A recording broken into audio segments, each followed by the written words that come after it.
Hi, and welcome to another edition of Right on Rangers Live, coming at you after a 6-0 loss to the Diamondbacks in what was a rematch, at least a starting pitching rematch of the 2023 World Series. Game 5 in particular, same pitchers, Evo versus Gallen, and it did not go the Rangers' way this time at Chase Field. A lot of great memories at that stadium.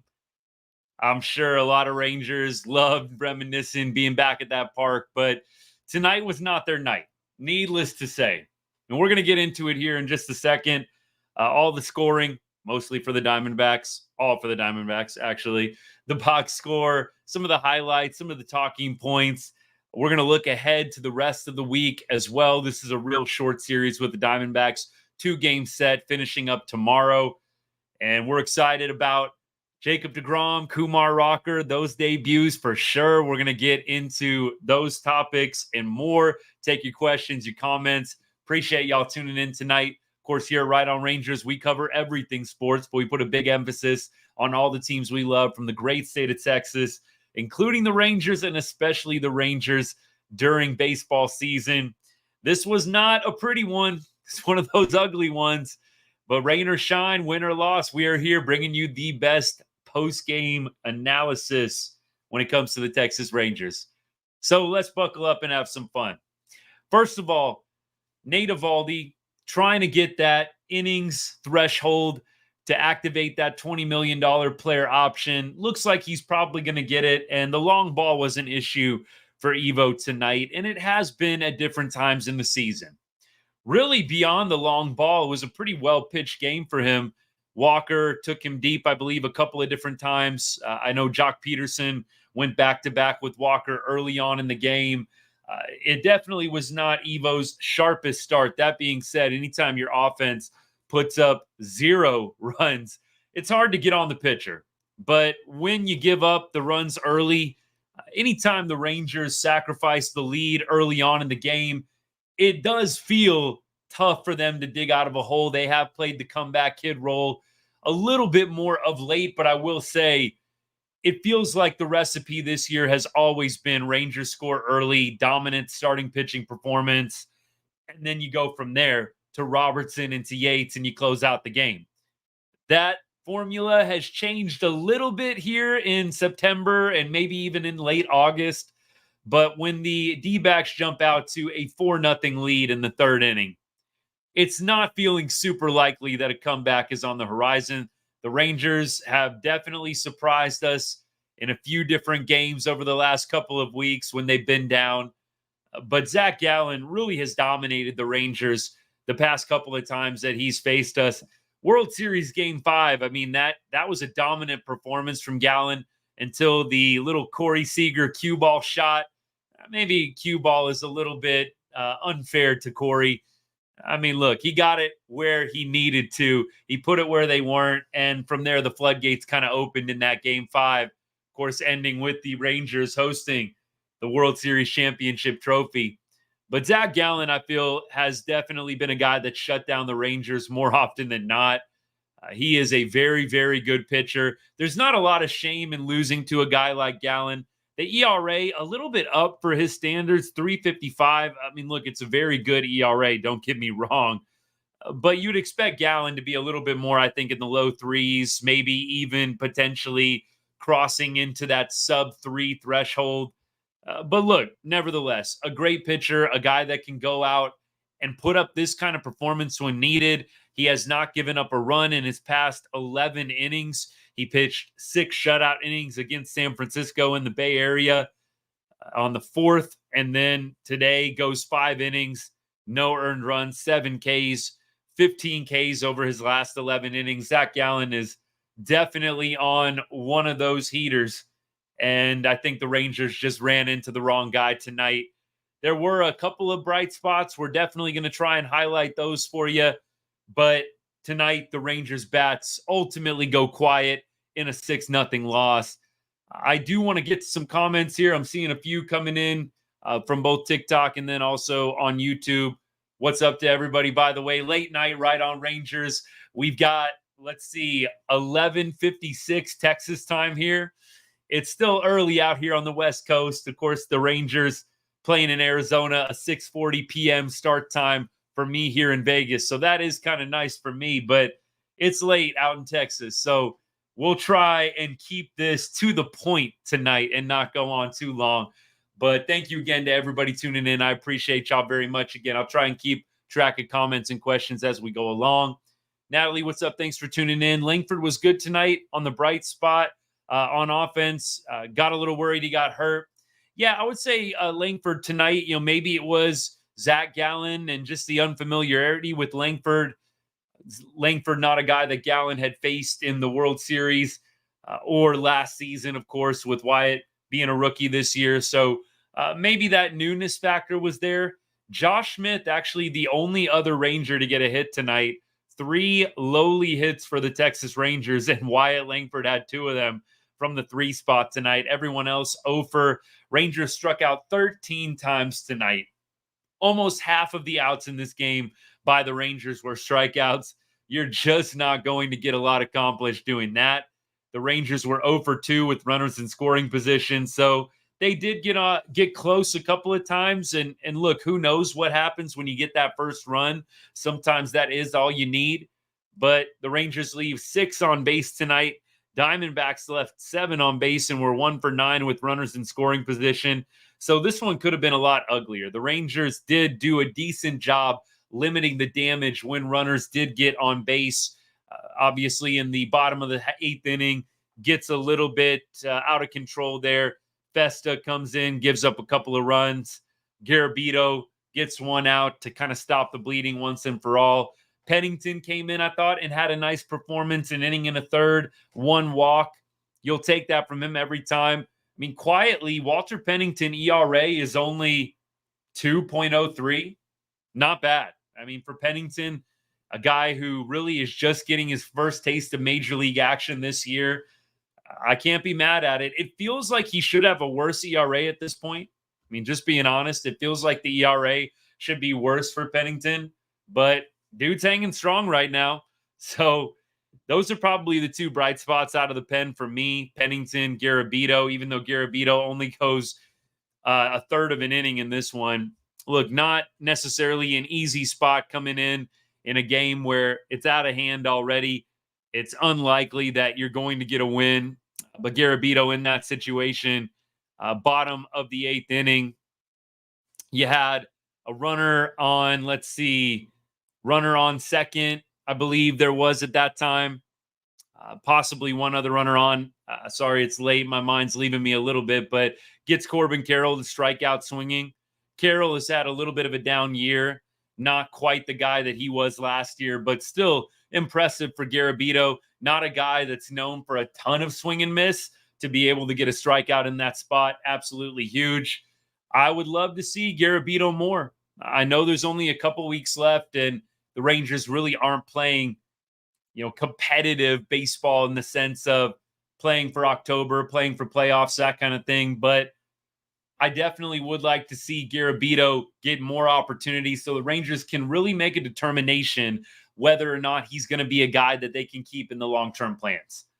I feel like you've got a good beat on quite a few guys in this bullpen, and I think the Rangers are going to have to do a lot of retooling in the offseason, especially depending on whether or not David Robertson and the Rangers exercise the mutual option. I told y'all, I think a couple of days ago, I was actually really, really surprised to figure out, I didn't know, which I'm pretty good with the contracts, but I thought David Robertson was kind of a 1-year deal, but it's actually a mutual option that Robertson and the Rangers have. So both sides would have to agree. I think it's a $6 million. That might be Chafin's number, $6 million. I think it's a decent number for Robertson if they do exercise the option. So Robertson, I feel like I've read a couple of different times, has enjoyed his time in Texas. Hopefully that's a guy that they can work out the option with, or if the number isn't what David Robertson wants it to be, maybe he and the Rangers can work out some alternative deal. I think that's another thing that could be on the table. But I think the Rangers, by and large, are going to have to do some tweaking. I don't think that they're going to be able to trot out the same lineup, the same band. Kirby Yates, don't know if he's going to be coming back. I'd imagine that he is going to try and get a pretty penny in the offseason with what he's done this year closing games, there's definitely a team I think that's going to be interested, willing to throw some money at him. Again, if he's a guy that loves the culture in Texas, loves the team, loves the teammates, then maybe we could get him for some kind of reasonable deal. But a lot of these guys, you can't blame them, especially the guys that are in their 30s. You got to go get that money while you can. Things can start falling off the wheels, falling off the axle quickly. So I absolutely am not going to have any hate or any disdain for guys wanting to go elsewhere. I get it. I absolutely get it. So we'll see what the Rangers do with the bullpen. I'm very, very curious. We'll have to see what happens. But right now, I like what I see from Garabito. I like what I've seen from Pennington. Like I said, the eye test doesn't feel amazing, but the numbers are good. 203, and today he goes scoreless except for the one walk, zeros across the board. Not bad. Festa, not sure if the Rangers are going to be bringing him back for 2025 with the 8.10 ERA. That is brutal. Absolutely brutal. And tonight, Festa gets lit up again. Look, for me, it's 4-0. I think that probably is an appropriate spot to actually put Festa in the game. 4 is a big number. It was still, the 7th inning when he came in. So it's not a foregone conclusion. The Rangers get a couple of runs in the 7th or the 8th. Who knows? So I understand Festa coming in. For me, anytime it's close, anytime it's less than 5 runs and you've still got a few innings to work with, I'd probably prefer not to see guys that have 8.10 ERAs come into the game. Anytime you can, with one swing of the bat, tie the game, bases loaded, grand slam, I probably would pause putting a guy in with this high of an ERA that has not been good of late. That being said, with where the Rangers are at right now in the standings, where they're at right now in the season, I get it. And you've got a game tomorrow. You've got an entire weekend series in Seattle with the Mariners coming up. You know that deGrom, especially, is probably not going to be going a ton of innings in his debut on Friday. Kumar Rocker, not sure how many innings he's going to be able to go. So you assume that on Thursday, Friday in Seattle, the Rangers are probably going to have to use some bullpen pieces. So I think all those things factor into the decision to throw Festa out there tonight. Personally, I'd rather just have seen Garabito finish the last inning in 2/3, save Festa for another day. But I think they're probably wanting to use Garabito in the weekend series, if I had to guess. Well, let me go ahead and check things out here with comments. Again, appreciate all y'all tuning in. It's a late show tonight, but appreciate y'all. We're hanging out. It wasn't a pretty game for the Rangers tonight, but you know what? Rain or shine, we're here. We're going to finish these 162 games out. We're going to get it done because we've made it this far. Game 145 tonight. We're not quitting now. We're not trying to quit right now. We're going to make it all 162. And I appreciate all y'all that have been doing the same thing too.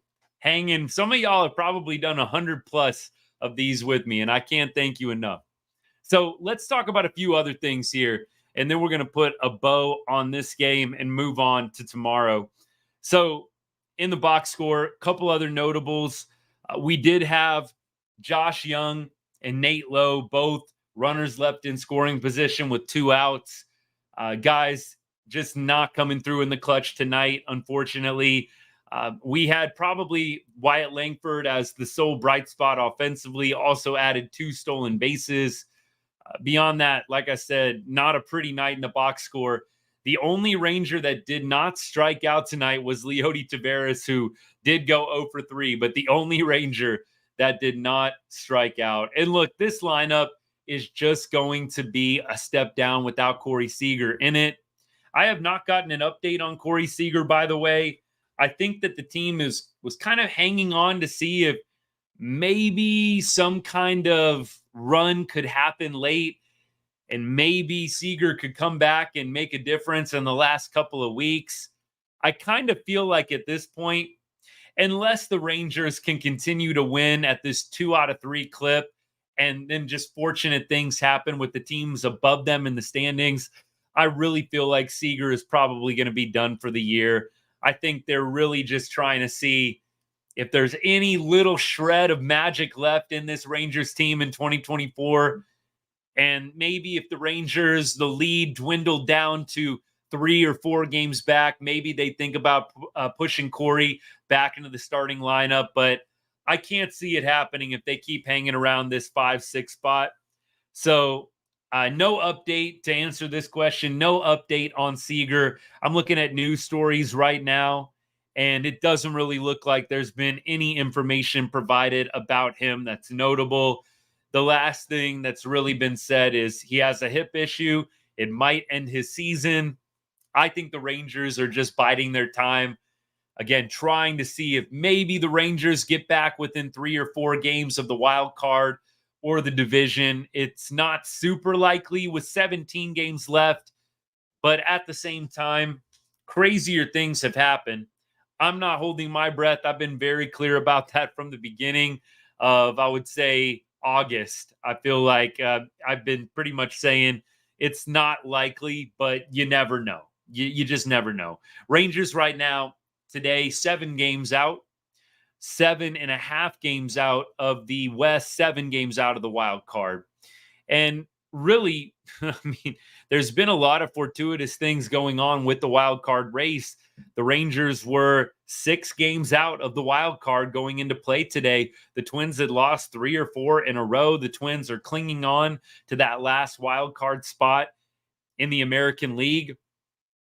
Today, the Astros lost, the Mariners lost. Would have been a great day to gain ground on both of those teams.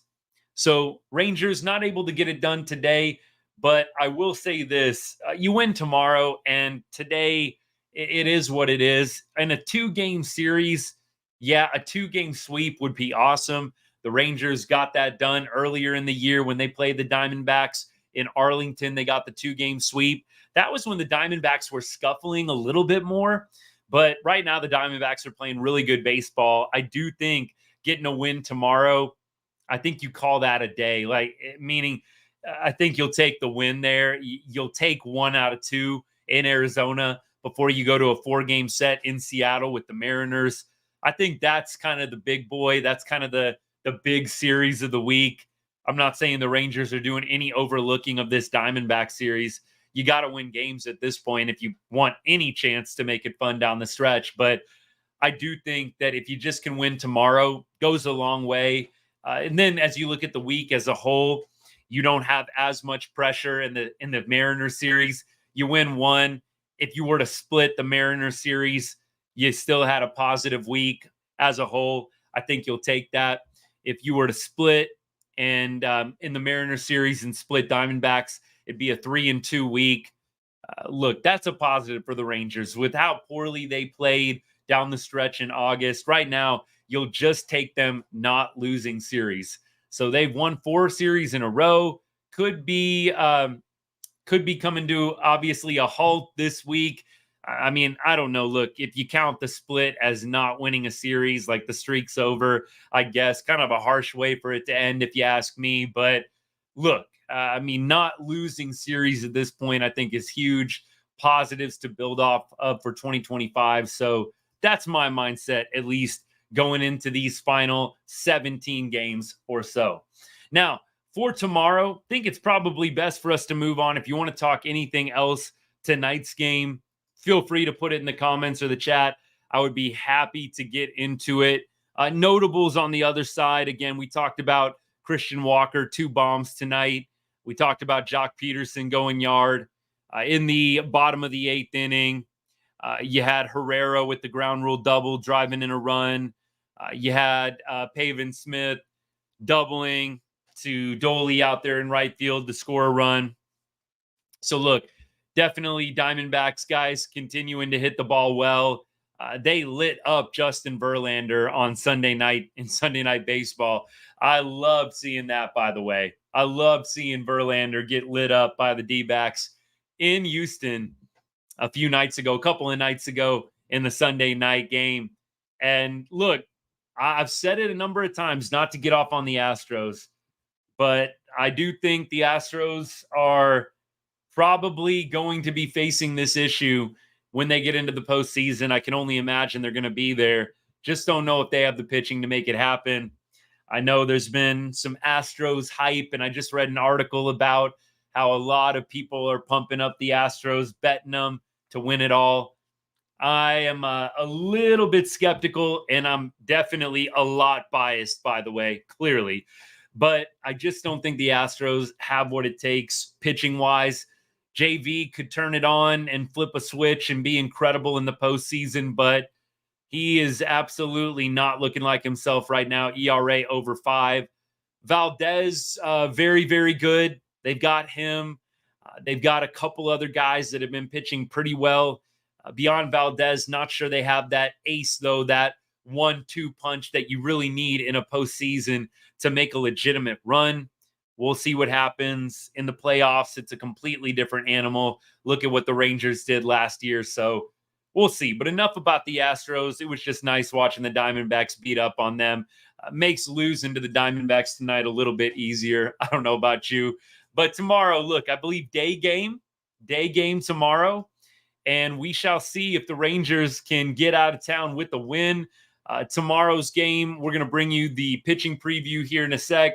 We are going to also go through the opposing lineup, how they fare against our starting pitcher, and we'll do the same thing with the Diamondbacks as well. That's kind of the plan. Real quick, I'm going to go to TikTok comments. I see y'all dropping a few in there. So thank you so much, by the way. Makes the show more fun for sure. Although I think, as y'all can tell, I can go on for a while. Rangers championship is all I needed. Look, that's my perspective too. I'm not trying to excuse the season. I'm totally good that they, have just absolutely sucked at times this year. I'm not trying to say that. What I am trying to say is you keep the big perspective. They just won a World Series. There hasn't been a team to repeat a World Series championship since the Yankees at the turn of the century. So I can't be too mad. I don't like how the Rangers season unfolded this year. I think making the playoffs would have been nice. Did they need to win it all again for it to be a successful season? I don't think so. It would have been great. It would have been phenomenal if they could have gone on another run. But with that being said, I think just the fact that right now you're under 500 and it's not even really particularly interesting with making the playoffs down the stretch, a lot would have to fall the Rangers' way. You just wish there was a little bit more drama at the end of the season, especially considering how much you had last year and how entertaining October and November was for Texas. So, by the way, back to tomorrow. Game time is going to be at 2:40 Texas time, 12:40 my time out here in Vegas. We'll be facing Merrill Kelly, a guy that shut us down in Game 2 of the World Series last year in Arlington. Fortunately, we have Cody Bradford on the bump opposing. Bradford has been incredible this season. I will say this, Cody Bradford, not quite the same dominating pitcher away from Globe Life Field. The splits are not great on the road versus at home. I'll show you what I mean in a second here, but Cody Bradford at home this year, he has a 2.57 ERA. On the road, a 4.85 ERA. Now, he's only started 2 games on the road compared to 8 games at home. So he's just so happened to hit a lot of the home series, but he's going to be pitching on the road in this one. Maybe with only a 2-game sample size, it's unfair to say he struggles away from home. So I do want that disclaimer to be in there. But nevertheless, you do kind of wonder if there's a little bit of a thing or something to that. Now, playing the other side of it, he has a 1.64 ERA in 2 day games this year. So maybe the day game thing can outweigh the away from Globe Life Field thing. That's what we're going to go with for tomorrow. But yeah, Merrill Kelly for tomorrow. That's going to be a tough one. Merrill Kelly is a very, very good pitcher. Like I said, shut down the Rangers in Game 2 of the World Series in Arlington last year. I have a lot of respect for Merrill Kelly. This year, The stats are not incredible for him. So I think he has an ERA over 4, if I'm not mistaken. Let's take a look at how Kelly has fared in his last few starts. I think that's kind of a better indication in a 162 game season, a little bit of a better indication of how a pitcher is going. And then after we look at Merrill Kelly's last few starts, we will check out how each opposing lineup has fared. Not a lot of numbers in the regular season. So the numbers that I've got for you are not going to include game 2 of the World Series last year. I guess I could pull up that box score and let you know if anybody hit well off of him. I think if I remember, maybe Mitch Garver had a home run off of him. Obviously, Garv not on the team anymore. But it was one of those games where the bats fell quiet. Last 3 for Merrill Kelly of the Diamondbacks. He's just coming off a start in San Francisco, 7 innings, 2 earned runs. Against the Dodgers, 5 1/3, 4 earned runs. And against Boston, 6 innings, 4 earned runs. So last time out against the Giants was pretty good. Little bit of a mixed bag after that. So we'll see. Last 7 games, 4.81 ERA. Maybe this can be the day that the Rangers get a little revenge on Kelly for that game 2 shutdown that he had. Now, I will go ahead and check out that game 2 box score.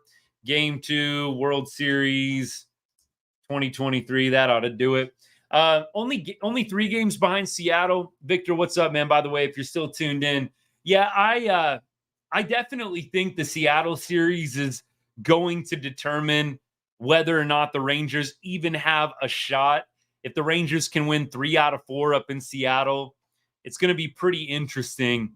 I do think they need the Twins and some teams ahead of them to lose, obviously, in order for them to really, really make things dramatic late. But I think the Seattle series is going to be kind of the deciding factor where we collectively agree it's over, or we continue to hold on to the thread of hope that is left in this 2023 season of making the playoffs. So we'll see. Big weekend series in Seattle. At minimum, play some spoiler, right? Seattle technically ahead of us in the wild card race, a better shot than we have in making the playoffs right now. Play spoiler. Sweep them. Go 3 out of 4. That's what I'd like to see from the Rangers. Let's have some fun, create some fun moments, knock off some teams that are trying to make the playoffs that have a better chance than we do. If we can't make the playoffs, nobody can. That's the mentality right now that you've got to have. So in the Diamondbacks, game 2 versus the Rangers, Merrill Kelly on the bump. Box score went like this. Marcus Semien was 1 for 4. Evan Carter was 1 for 3. Mitch Garver had the home run, so I was right on that one. Josh Young was 1 for 3 as well. Josh Young was hitting 8th in that game too. Isn't that crazy? Josh Young was hitting 8th. Nate Lowe was 7th. Leote 9th. Jonah Heim 6th. Garver 5th. Thole, Carter, Seager, Semien. It's fun looking at this lineup. It just is. Jordan Montgomery started that game. Wasn't his best start. I think he allowed like 4 quick runs. But look, not a lot of hits for the Rangers that night. They had 4 hits total. So Merrill Kelly absolutely shut them down that night. And I hope that the Rangers can get some revenge on him moving forward here. Now, for tomorrow's game, the only guys that have regular season numbers against Kelly, Nate Lowe, 1 for 2 in his career. Semien 1 for 3 versus Kelly in his career. And Jankowski 0 for 1. On the flip side against Bradford, Randall Grichuk 2 for 3. Suarez is 1 for 1 with a home run. That's it. So 4 at-bats collectively from the Diamondbacks against Bradford. And let's see, 6 at-bats collectively against Merrill Kelly in the regular season. Obviously, the Rangers faced him in the postseason. So we shall see. We shall see what tomorrow holds. Again, that's going to be a 1:35 start time. So a little bit early. I always like day games. I say that every time. I just like having something to kind of distract me during the day. Just kind of fun to keep up with it. Kind of breaks up the day, makes it go a little faster. So Diamondbacks, Rangers, last game of this quick 2-game set before the Rangers head up to Seattle for a 4-game set with the Mariners. Cody Bradford versus Merrill Kelly. let's check out the comments, and then we are going to start wrapping things up, y'all. I'll go through the MLB headlines of the day, go through the notable ones, at least the ones that I find amusing. And then I'll make sure I didn't leave anybody out with comments or questions. But let's go to the comments real quick before we get into headlines. Natalie says, Rangers need to get a DH, a fourth outfielder in the offseason. I absolutely think that a fourth outfielder needs to be a big priority. First baseman, I think, would be nice as well. They just need to improve the lineup, and they can't go out and just get somebody kind of run-of-the-mill veteran type. No disrespect, but we can't settle for a Robbie Grossman signing in free agency. Like that type of dude, that is a bona fide bench guy, platoon guy. We need a guy that can start every day in the outfield. That's what I want to see. That's what I hope to see the Rangers go out and get. I think it would be wise to go out and get that fourth outfielder and also consider what you can get in terms of a first baseman. Pete Alonso is going to be the big name. I don't think the Rangers are going to be in on him, but I do think that there are a few other guys that might potentially be okay or at least fair with the price that the Rangers would be able to insert into the lineup, maybe platoon with Nate Lowe. I'm not a big fan at this point of seeing Nate Lowe do a 162-game season again next year. I really would like to see them platoon him a little bit. Don't know what the Nate Lowe splits are. That would be the one thing I would kind of be interested in seeing. So let's look it up right now. The Nate Lowe splits, looking for lefties versus righties. Like if there's any point to even platooning him, or if he's about the same either way. So against lefties, he's actually hitting 290. So, I mean, it's a smaller sample size, 107 at bats against lefties versus 318 against righties. He's actually hitting much better against lefties than righties, ironically. 290 average against lefties, 395 OBP against lefties, and then a 252 batting average against righties and a 344 OBP.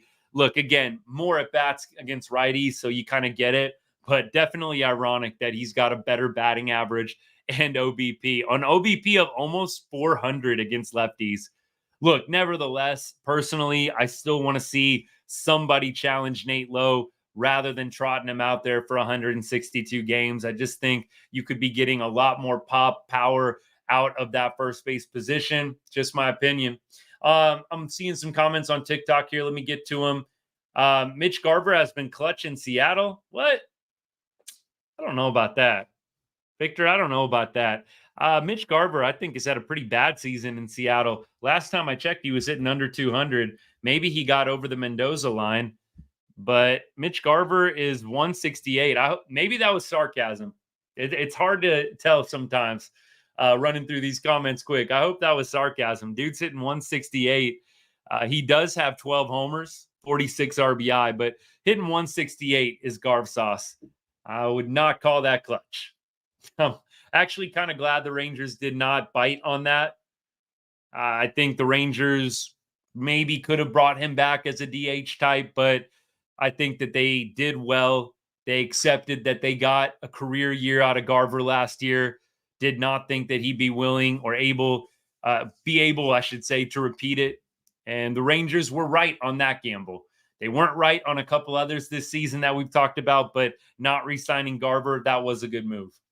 Would love to see Evan Carter versus Arizona. That would be fun. Evan Carter, of course, on the IL right now, 60-day IL with back issues. So, yeah, it would be fun to see him back in this stadium, though, no doubt. Reaper Company, appreciate the follow. Thank you so much. That means a lot.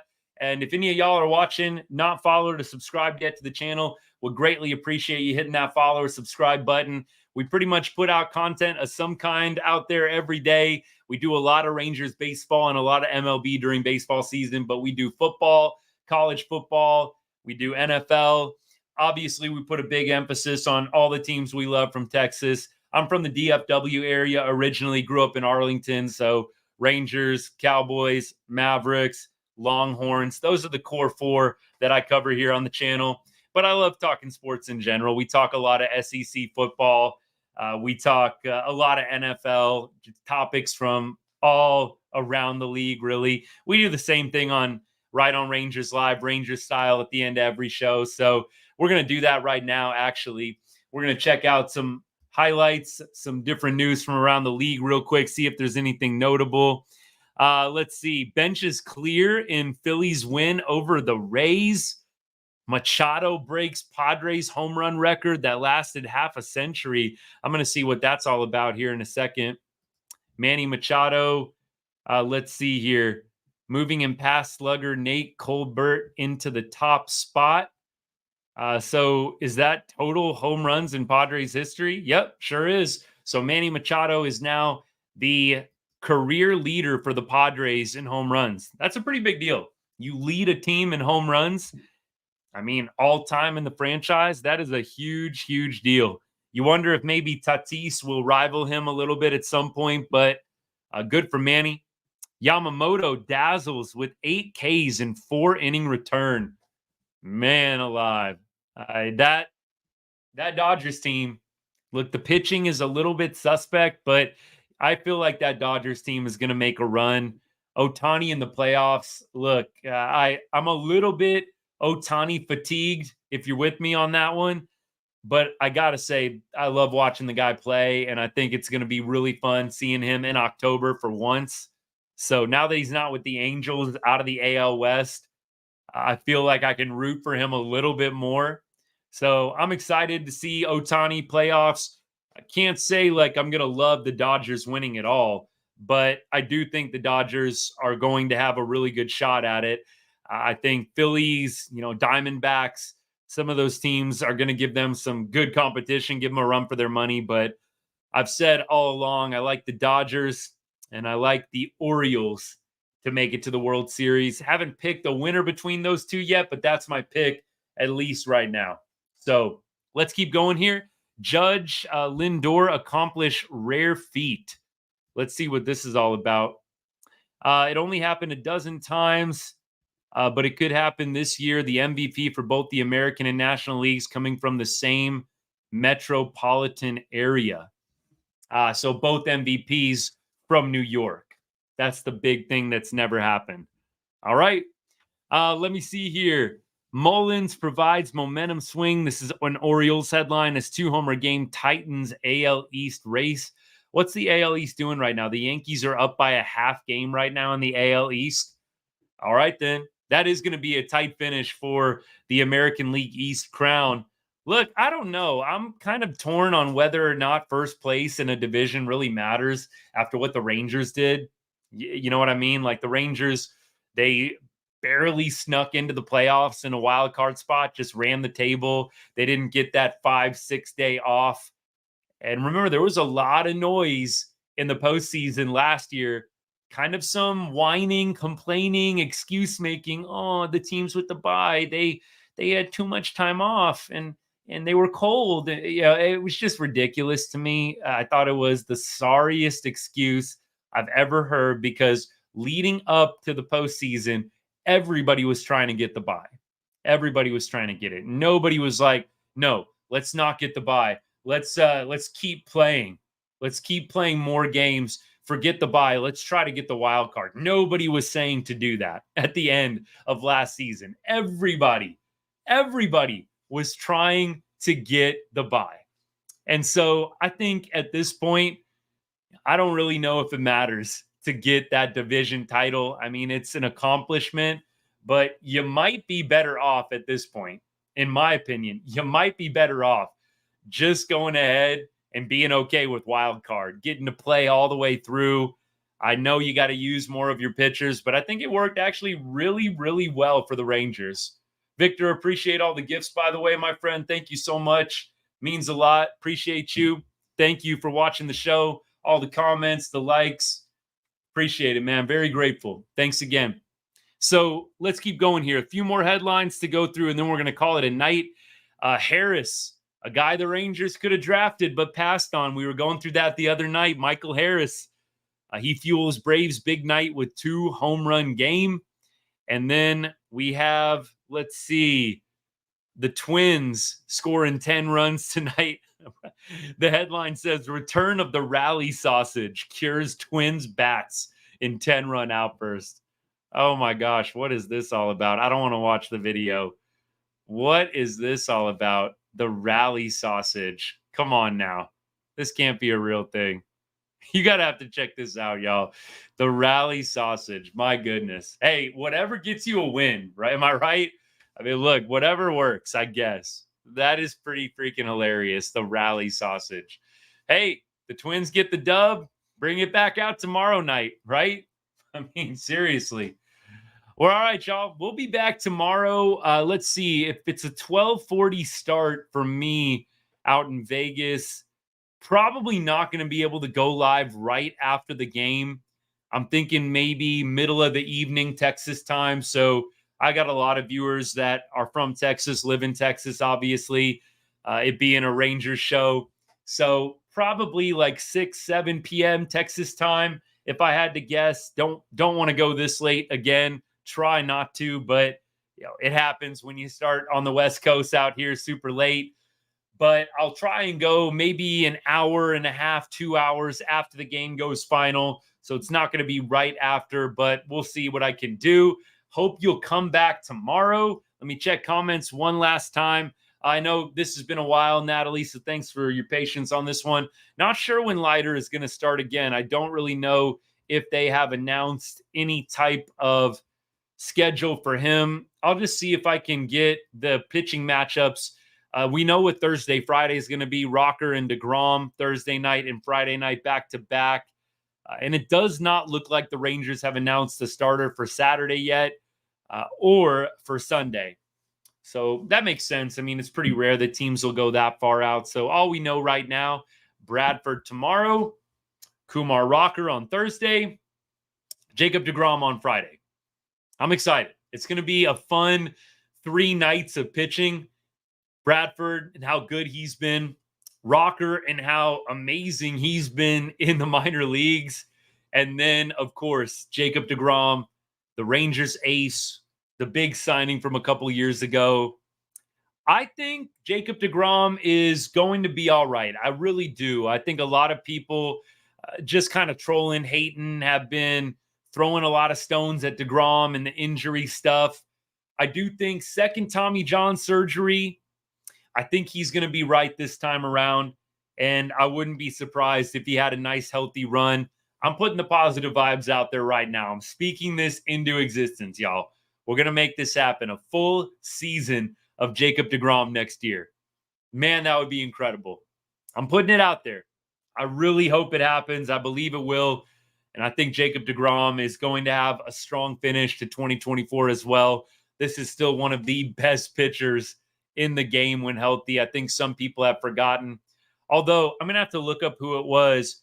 Somebody, a non-Rangers player in the middle of this season, still put Jacob deGrom in their top 5 starting pitchers right now. And I thought that was crazy awesome respect. I'm going to have to look up and see who it was, but that really impressed me. I was like, somebody hasn't forgotten how good Jacob deGrom is when he's healthy. And I think he is going to show everybody. You don't think that motivates deGrom a little bit? I do. I think he's seen the reaction. I think a lot of players kind of know what the perception is of them. Some don't care, say they don't care.